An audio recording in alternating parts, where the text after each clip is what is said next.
والسلام على سيد المرسلين محمد وعلى آله وصحبه أجمعين. أما بعد فأعوذ بالله من الشيطان الرجيم. إن الله لا يستحيي أن يضرب مثلا ما بعوضة فما فوقها فأما الذين آمنوا فيعلمون أنه الحق من ربهم وأما الذين كفروا فيقولون ماذا أراد الله بهذا مثلا يضل به كثيرا ويهدي به كثيرا وما يضل به إلا الفاسقين. صدق الله العظيم. محترم حاضرین، قرآن پاک کی آیتوں میں جوڑ ہے، مناسبتیں ہیں. اس آیت کا تعلق اس سے پہلے کی 2 آیتوں سے ہے. قرآن پاک کی طرف سے یہ چیلنج کیا گیا تھا کہ اس جیسی کوئی صورت بنا کر لاؤ اگر تمہیں کوئی شک ہو. کفار مکہ کو ہمت تو نہیں ہوئی کہ اس جیسا کوئی کلام بنا کر پیش کر سکے، لیکن انہوں نے بیجا اعتراض کیا اور یوں کہا کہ اللہ تبارک و تعالیٰ نے مچھر کی مثال، مکھی کی مثال، مکڑی کی مثال بیان کی ہے. یعنی اللہ اپنی شان کے مطابق کوئی مثال بیان کرتا، یہاں تو مکڑی اور مکھی کی مثالیں بیان کی گئی ہیں، تو یہ کلام اتنا وزنی نہیں ہے. دراصل قرآن پاک کی 2 آیتوں میں اللہ تبارک و تعالیٰ نے بتوں کی بے بسی کا تذکرہ فرمایا. جن بتوں کو تم پوجتے ہو، مانتے ہو، ان کے سامنے ہاتھ پھیلاتے ہو، کبھی تم نے غور کیا ہے کہ یہ بت جو کھانا ان کے سامنے رکھا جاتا ہے، مکھی اگر لے اڑتی ہے تو اس کو بھی نہیں روک سکتے. اللہ کو چھوڑ کر جن بتوں کو تم مانتے ہو، پوجتے ہو، وہ سب مل کر ایک مکھی کو بنا نہیں سکتے. لن یخلقوا ذبابا، مکھی بنانا تو دور کی بات ہے، مکھی جو کھانا لے اڑتی ہے اس کو روکنے کی طاقت بھی ان بتوں کے اندر نہیں ہے. ضعف الطالب والمطلوب، طالب بھی ضعیف ہے، مانگنے والا بھی ضعیف ہے کہ وہ اپنی عقل کا صحیح استعمال نہیں کر رہا ہے. جس سے مانگا جا رہا ہے وہ بھی کمزور ہے، وہ مکھی اڑانے کی طاقت بھی نہیں رکھتا ہے. دوسری جگہ قرآن پاک میں اللہ تبارک و تعالیٰ نے بت پرستی کے لیے جو دلیلیں پیش کرتے ہیں، جو باتیں کرتے ہیں، اللہ نے فرمایا جو توجیہ تم کرتے ہو، جو دلیل تم پیش کرتے ہو بت پرستی کی، وہ مکڑی کے جالے کی طرح کمزور ہے. مثل الذین اتخذوا من دون اللہ اولیاء کمثل العنکبوت، مکڑی کا جالا جتنا بے بس ہے، جتنا کمزور ہے، بت پرستی کے لیے جو دلیلیں پیش کی جاتی ہیں وہ بھی اتنی ہی کمزور ہیں. تو یہودیوں نے کہا اگر یہ اللہ کا کلام ہوتا تو اس طرح کی چھوٹی چھوٹی معمولی مثالیں بیان نہ کی جاتی.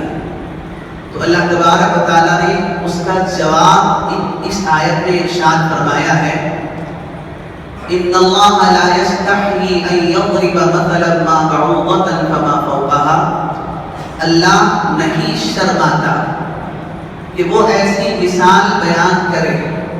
مثال بیان کرنے سے مچھر یا مچھر سے زیادہ معمولی مثال بیان کرنے سے بھی اللہ نہیں شرماتا. فَأَمَّا الَّذِينَ آمَنُوا فَيَعْلَمُونَ أَنَّهُ الْحَقُّ مِنْ رَبِّهِمْ، جو ایمان والے ہیں جانتے ہیں کہ یہ اللہ کی طرف سے حق نازل ہوا ہے۔ وَأَمَّا الَّذِينَ كَفَرُوا فَيَقُولُونَ مَاذَا أَرَادَ اللَّهُ بِهَذَا مَثَلًا، جن کے دلوں میں کفر جمع ہوا ہے، جو کفر پر ہٹ دھرمی اور ضد کر کے بیٹھ چکے ہیں، وہ کہتے ہیں کہ اللہ کی مثالوں سے کیا بتانا چاہتا ہے۔ یضل بہ کثیرا ویہدی بہ کثیرا، اللہ قرآن پاک کے ذریعے سے بہت سے لوگوں کو گمراہ کرتا ہے اور بہت سے لوگوں کو ہدایت دیتا ہے۔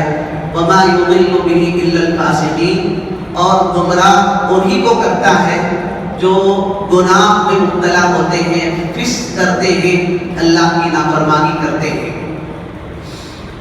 یہ قرآن جب اس کی آیتیں نازل ہوتی ہیں اور ابو بکر رضی اللہ عنہ، عمر فاروق رضی اللہ عنہ، عثمان غنی، صحابہ اکرام سنتے ہیں تو وہ ان آیتوں کی تصدیق کرتے ہیں، قبول کرتے ہیں اور کہتے ہیں کہ یہ حق ہے، تو ان کا ایمان بڑھتا ہے، ان کے ایمان میں اضافہ ہوتا ہے۔ اور جب ایسی مثالیں بیان کی جاتی ہیں اور کافر اعتراض کرتے ہیں، ہٹ دھرمی کرتے ہیں اور ان آیتوں کا انکار کرتے ہیں، تو ان کا کفر بڑھتا ہے۔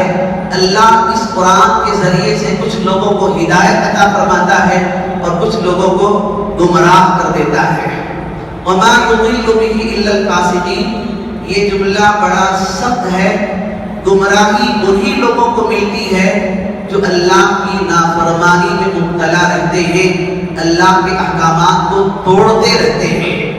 تو اللہ کا کوئی بھی حکم ٹوٹنے سے ہمیں بچنے کی ضرورت ہے کہ ہماری زندگیوں میں اللہ کا کوئی حکم نہ ٹوٹے، اللہ کی نافرمانی ہماری زندگیوں میں نہ رہے۔ اگر گناہوں میں مبتلا ہونے لگ جائیں، اللہ کی نافرمانیوں میں مبتلا ہونے لگ جائیں، تو بہت ممکن ہے کہ اللہ تبارک و تعالیٰ ہدایت سے محروم کر کے گمراہی کے راستے پر ڈال دے۔ اللہ تبارک و تعالیٰ سے ہدایت طلب کرنے کی ضرورت ہے۔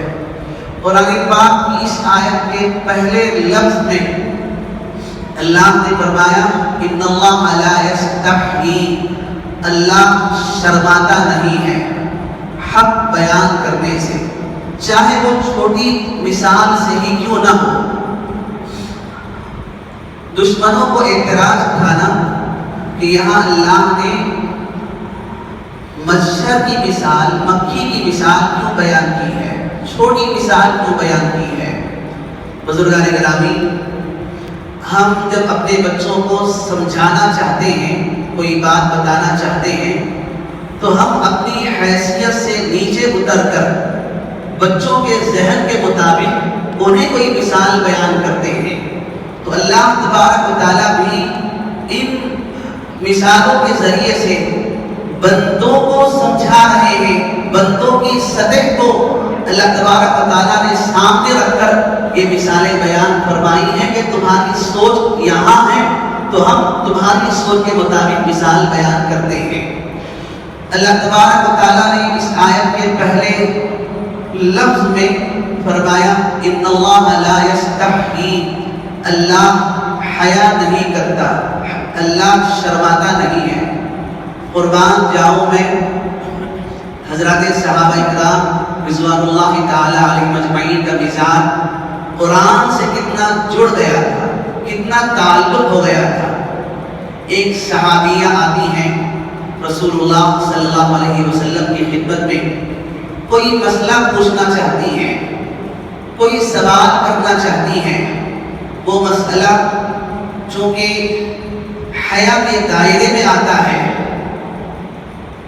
تو وہ پہلے یہ تمہید باندھتی ہیں ان اللہ لا یستحیی من الحق، اللہ حق بیان کرنے سے شرماتا نہیں ہے۔ پھر وہ اپنا مسئلہ پوچھتی ہے، اے اللہ کے رسول، کیا عورتوں کو بھی بدخوابی ہو سکتی ہے؟ بدخوابی کا مطلب جس سے غسل کی ضرورت پڑ جائے، نہانے کی ضرورت پڑ جائے۔ تو چونکہ یہ مسئلہ حیا کے دائرے میں تھا تو پہلا جملہ وہ یہ استعمال کرتی ہے ان اللہ لا یستحیی من الحق، اللہ حق بولنے سے شرماتا نہیں ہے۔ تو میں جو سوال کر رہی ہوں وہ حیا کے دائرے میں ہے، لیکن مجھے حق معلوم کرنا ہے اور مسئلہ صحیح دریافت کرنا ہے. کیا عورتوں کو بھی بدخوابی ہو سکتی ہے؟ رسول اللہ صلی اللہ علیہ وسلم نے فرمایا اگر پانی دیکھیں یعنی احتلام کی شکل پیدا ہو تو پھر غسل واجب ہو جاتا ہے. جیسے مردوں پر واجب ہوتا ہے اسی طرح عورتوں پر بھی واجب ہوتا ہے. اللہ نے یہاں حیا کا لفظ استعمال فرمایا. حیا کسے کہتے ہیں؟ حیا ایک ایسی خوبی ہے اگر وہ کسی انسان کے اندر پیدا ہو جائے تو وہ کوئی بھی قبیح کام کرنے سے، برا کام کرنے سے اپنے آپ کو روک لیتا ہے. حیا ایسی صفت ہے جو جس انسان کے اندر پیدا ہو جاتی ہے وہ قبیح کاموں سے، برے کاموں سے، ایسے کاموں سے جس کو کھلے عام کرتے ہوئے شرم آتی ہے انسان بچ جاتا ہے.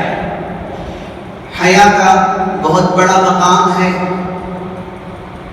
سرکار دو عالم صلی اللہ علیہ وسلم نے فرمایا الحیاء شعبۃ من الایمان. حیا ایمان کا بہت بڑا شعبہ ہے. حیا ہے تو پھر انسان یہ سوچے گا کہ میں نافرمانی کی زندگی گزار رہا ہوں، کس منہ سے اللہ کے دربار میں حاضر ہوں گا. انسان کو کبھی کبھی اپنی ذات سے بھی حیا آتی ہے کہ میں کیا کر رہا ہوں، میں عقل مند ہوں، سمجھدار ہوں، کیا مجھے یہ کام کرنا چاہیے کہ نہیں کرنا چاہیے. حیا ہے تو یہ سوچے گا انسان. حیا کبھی رب سے آتی ہے. انسان سوچتا ہے کہ میں نے بندگی تو کر لی لیکن میری عبادت ایسی نہیں ہے جو اللہ کی بارگاہ میں پیش کی جا سکے.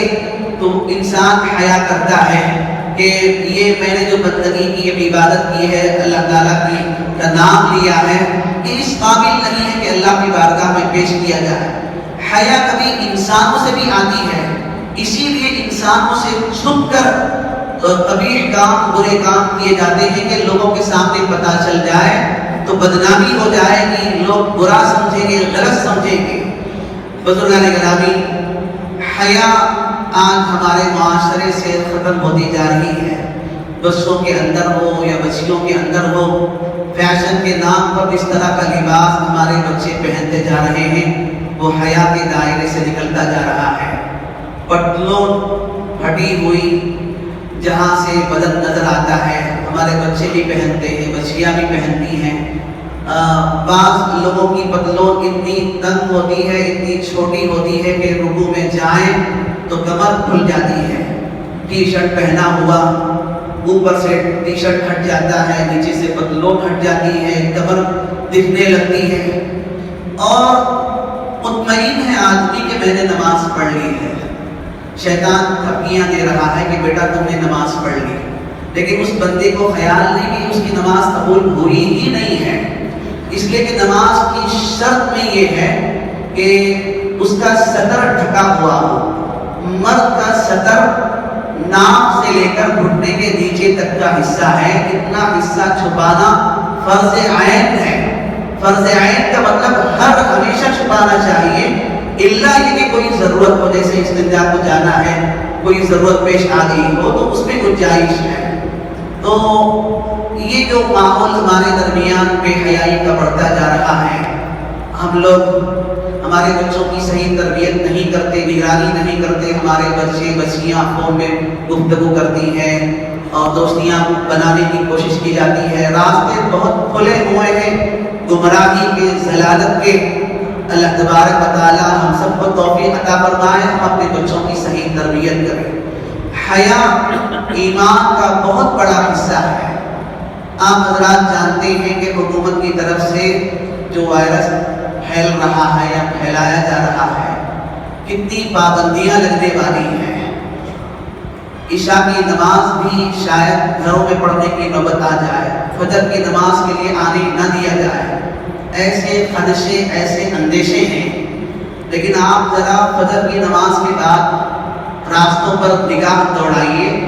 ہمارے بچے اس ماحول میں بھی، جبکہ پابندیاں ہیں، جبکہ سختیاں ہیں، لوگوں کو خدشے ہیں، نماز چھوٹنے کا اندیشہ ہے، ہمارے نوجوان بچوں کو کوئی حیا نہیں، کوئی شرم نہیں. وہ موٹر سائیکل دوڑا رہے ہیں اور ویلنگ کر رہے ہیں اور یہاں سے وہاں گھومنے کی کوشش کر رہے ہیں، پولیس ڈرا رہی ہے اور مار رہی ہے، تنبیہ کر رہی ہے، یہاں سے چھپ کر پھر وہاں چلے جاتے ہیں، وہاں سے پھر کہیں اور چلے جاتے ہیں۔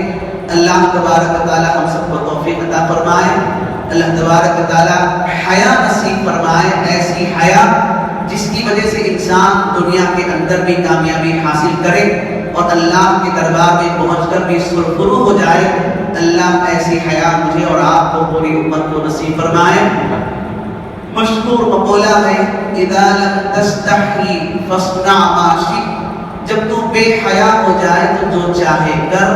ہمارا معاشرہ اس وقت بے حیا ہو چکا ہے، اس لیے چاروں طرف سے ذلت اور لوگوں کی باتیں کڑوی کسیلی معاشرے کو سننے کو مل رہی ہیں۔